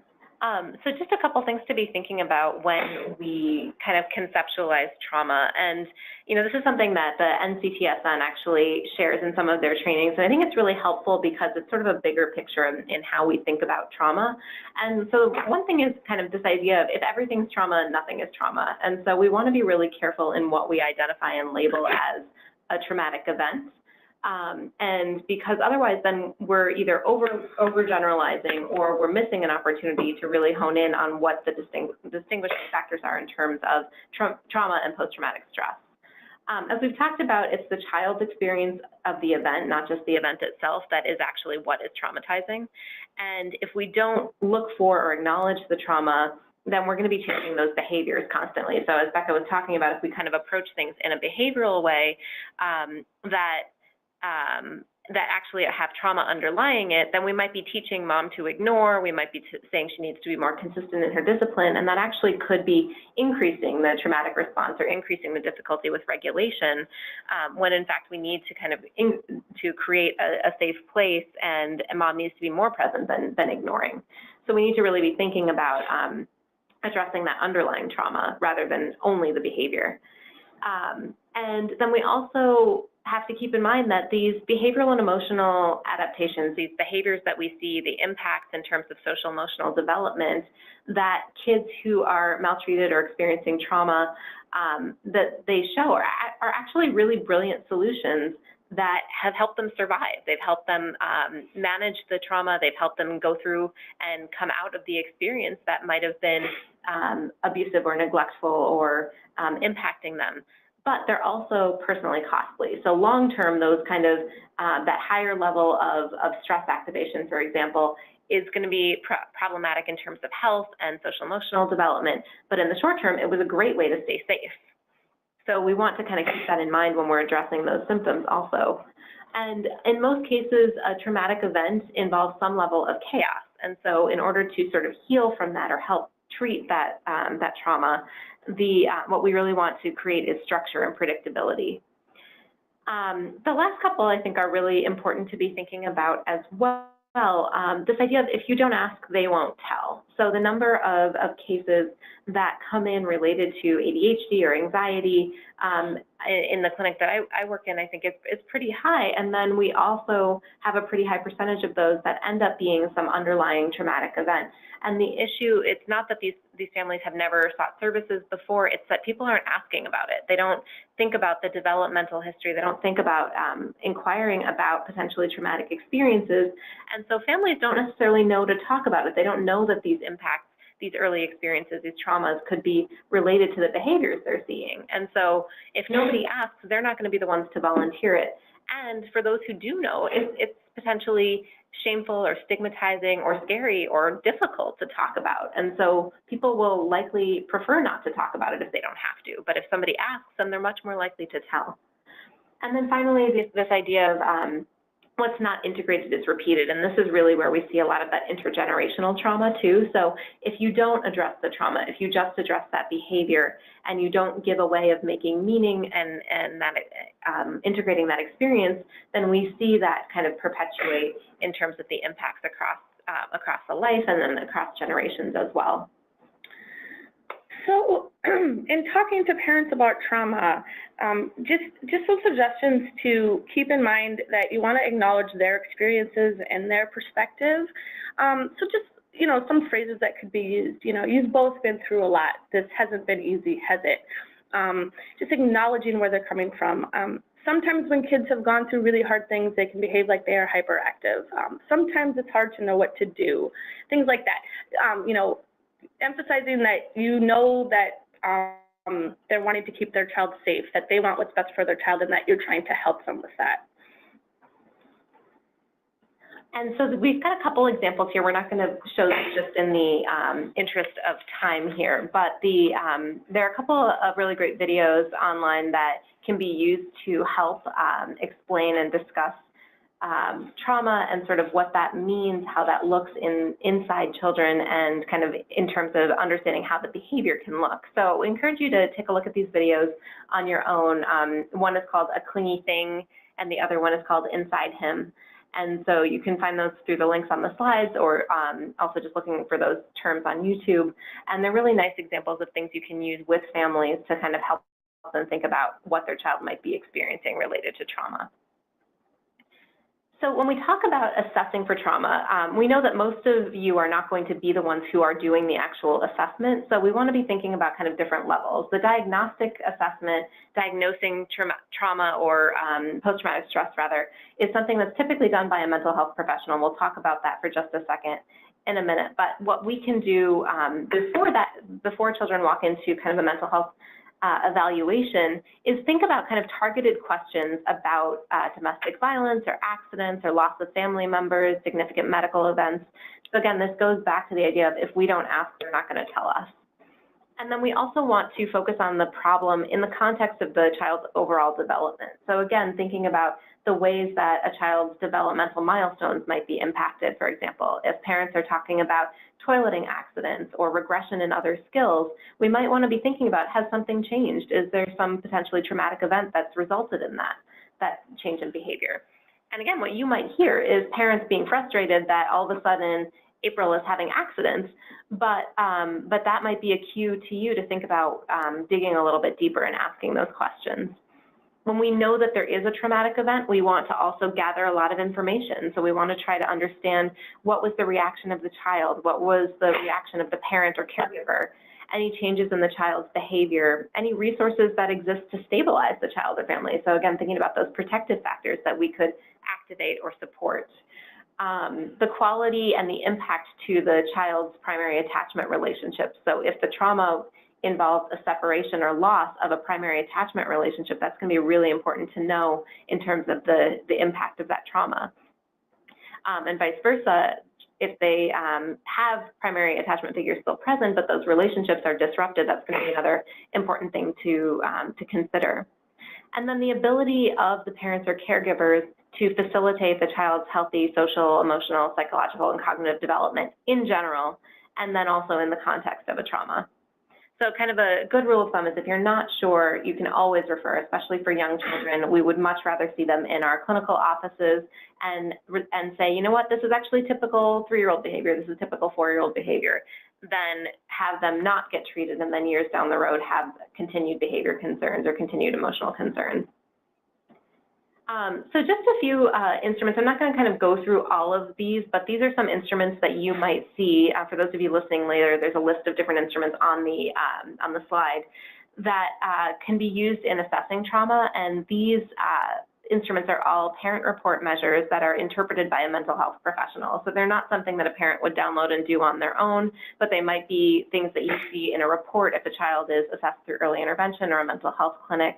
And so just to give you an idea too, if you do have concerns about trauma and you're looking at a report or you're looking at an evaluation and none of these measures are appearing, then that might be something to kind of discuss with the professional and maybe wonder, did they look at trauma? Did they assess for that? Did that get missed somehow? So when we are diagnosing trauma or post-traumatic stress, again, we want to think about a few different considerations. One is that diagnosis is made by a trained mental health professional who has training in child development, who has training in clinical and mental health, clinical psychology or mental health.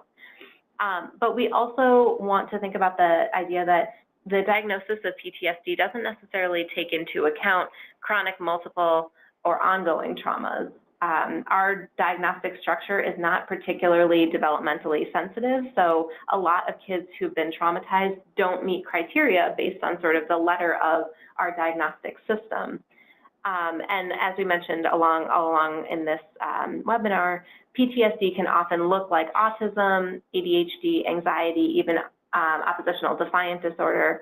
And so because of the ways in which attention or activity or focus or ability to connect can be impacted by trauma, we want to make sure that we're thinking about if those symptoms are seeming like they're consistent with ADHD or seeming like they're consistent with oppositional defiant disorder, is it really trauma that's impacting those symptoms? Is it better explained by a PTSD diagnosis?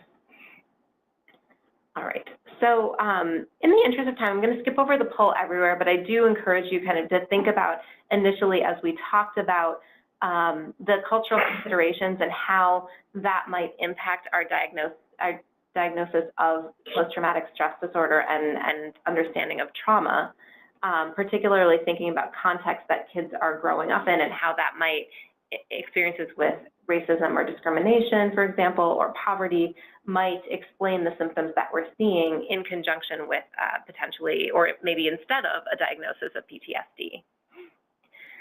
So one of these last slides here, these last couple slides actually, could all be their own webinars. So I'm not going to get into a lot of detail about this, but the idea of how to support kids who experience trauma is obviously something we all are thinking about. So just a few principles that you can kind of think about incorporating into your work with young children. Providing safe environments and rich experiences that stimulate and enrich brain growth is huge. So just your visits alone, creating that safe space, creating that environment that is stimulating and that is enriching for a child can be a great way to support a child. Supporting children and caregivers to understand that link between traumatic events and cognitive or behavioral difficulties is really important. So again, thinking about not what's wrong with you, but what happened to you. We could say that over and over and over again, but it's kind of one of the critical things to be thinking about in terms of why we see some of the behaviors that we do when kids have experienced trauma. We also want to help to develop and support positive relationships and connections in the children and in the family's life, and maintaining those targeted interventions throughout childhood and adolescence, offering children in care targeted and trauma-specific interventions, and making sure that those specific cognitive difficulties are addressed directly. So we know that there's a few kind of gold standard ways of treating trauma or treating traumatic stress. And so I've listed a couple of these examples here. These are also things that are offered in Minnesota, so these are great things to be looking for in terms of referrals. If you're looking to refer a family, you can check with the clinic to see if any of the providers offer these particular treatments. So attachment and biobehavioral catch-up, or ABC, for infants and young children is an in-home parent-child treatment, and it's 10 sessions of coaching, uses video feedback. Trauma-focused cognitive behavioral therapy, you may have heard of. It's kind of working with an individual child, having caregiver sessions alongside, and generally about 12 to 25 sessions, and can be used with kids 3 to 18. And then child-parent psychotherapy is for the dyad, the parent and child, or caregiver and child together, when the child or caregiver has experienced trauma in the context of that relationship. And it can be used with children 0 to 6, can last anywhere from 6 to 24 months, depending on the child and caregiver. So these are kind of three. They're not the only ways to treat trauma, but they are kind of three of the gold standard evidence-based treatments that we look for. Okay, so I'm going to end with this last section here, and it's related to secondary traumatic stress. And this is just a word for those, all of us, all of you, who are working with children and families who've experienced trauma. This could be, and in fact is, an entire webinar itself. So on the website with all the other webinars, there is, from December of this past year, there is a whole 2-hour webinar on secondary traumatic stress. So I just wanted to say kind of a word about what it is, this idea of being traumatized based on what you're hearing, based on the idea that you are working with and hearing about a lot of really scary, really serious events that may have impacted young children and their caregivers. And so we in fact can be impacted with our own traumatic stress based on that. And so the symptoms look really similar in terms of impact on memory, impact on our own self-efficacy, sort of feeling depleted in terms of our resources, disruption in our ability to work or interact with other people, perceived safety, trust, and independence. And so, like I said, this other webinar goes into much more greater detail here, but these are just a few examples of physical, psychological, and emotional, and actually workplace ways, strategies for addressing secondary traumatic stress.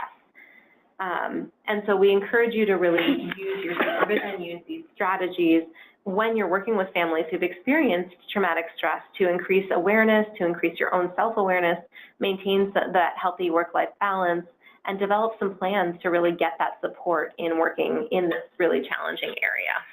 So like I said, please definitely review that webinar for more detail on secondary traumatic stress. And just to summarize and wrap up today, thank you all for joining us. We've talked about a lot of different things related to ACEs, trauma, post-traumatic stress, and the different types of stress and trauma, kind of distinguishing between those and kind of hopefully helping you all think about all of them in conjunction with each other in the big picture. We've talked about impacts of trauma related to brain and cognitive development, social, emotional, and behavioral functioning, and a little bit on parenting as well. And then we wrapped up with talking about assessment, diagnosis, and some treatments that are available for young children who are experiencing who've experienced traumatic events or PTSD. And then that last little bit on thinking about self-care considerations for all of us.